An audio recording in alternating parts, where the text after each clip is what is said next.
भारत का पाकिस्तान के खिलाफ बेबुनियाद प्रोपेगेंडा। मोदी हुकूमत के गोदी मीडिया का पाकिस्तान मुखालिफ मन घड़त बयानिया बेनकाब हो गया।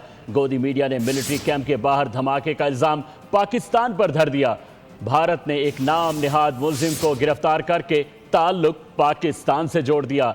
आपको अहम खबर से आगाह करते चलें और भारत की एक मज़मूम और एक भौंडा जो उनका प्रोपेगेंडा हमेशा पाकिस्तान के लिए जारी रहता है, उस हवाले से हम आपको आगाह कर रहे हैं कि भारत का पाकिस्तान के खिलाफ बेबुनियाद प्रोपेगेंडा। मोदी हुकूमत के गोदी मीडिया का पाकिस्तान मुखालिफ और मन घड़त बयानिया बेनकाब हो चुका है एक बार फिर से कि गोदी मीडिया ने मिलिट्री कैंप के बाहर धमाके का इल्ज़ाम पाकिस्तान पर धर दिया है। भारत ने एक नाम निहाद मुलजिम को गिरफ्तार कर दिया और इसके साथ साथ उसका जो ताल्लुक है वो पाकिस्तान से जोड़ दिया।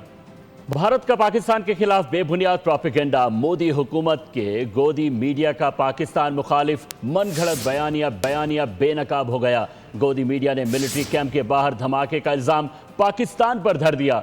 भारत ने एक नाम निहाद मुलजिम को गिरफ्तार करके ताल्लुक पाकिस्तान से जोड़ दिया। आपको अहम खबर से आगाह करते चलें और भारत की एक मज़मूम और एक भौंडा जो उनका प्रोपेगेंडा हमेशा पाकिस्तान के लिए जारी रहता है, उस हवाले से हम आपको आगाह कर रहे हैं कि भारत का पाकिस्तान के खिलाफ बेबुनियाद प्रोपेगेंडा। मोदी हुकूमत के गोदी मीडिया का पाकिस्तान मुखालिफ और मन घड़त बयानिया बेनकाब हो चुका है एक बार फिर से कि गोदी मीडिया ने मिलिट्री कैंप के बाहर धमाके का इल्ज़ाम पाकिस्तान पर धर दिया है। भारत ने एक नाम निहाद मुलजिम को गिरफ्तार कर दिया और इसके साथ साथ उसका जो ताल्लुक है वो पाकिस्तान से जोड़ दिया।